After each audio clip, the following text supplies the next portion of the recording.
காசு எடுத்த? உன் காசு என் காசு வெவ்வேறா? யாரும் கூட இளவா இருக்கு. இஸ்லாக்கு மட்டும் மேல வரேன். வா கங்கு வா. ஏன்டா காசு எடுத்த? பரவாயில்ல விடு, உன்னோட காசு.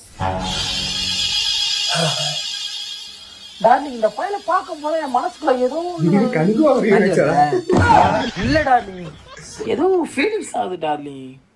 என்னன்னு டார்லிங் அவன் அப்படி பார்க்க வேணாம் டார்லிங். அங்கிட்டு போடா தம்பி, பார்க்க மாதிரியா இருக்குடா. நான் போடா. நீ யாப்பா நீ அப்படி பாக்குற? யார் சாமி நீ? எங்க இருந்துப்பா வந்து நீ பாக்குறது? ஏதோ மாதிரி பண்ணுதுப்பா. யாப்பா நீ அப்படி பாக்குற? உங்க எக்ஸ் ஸ்னேகா உங்களுக்கு ஞாபகம் இருக்கா? நீ யாருப்பா? அப்பா. கண்ணான கண்ணே கண்ணே என் மீது சாய. அப்ப கல்யாணம் பண்ண காயத்ரி நிலைமை கண்ணாடி வாழ்க்கை கல்லுப்பட்ட கண்ணாடி போல என் பொண்டாட்டி வாழ்க்கை முழுமே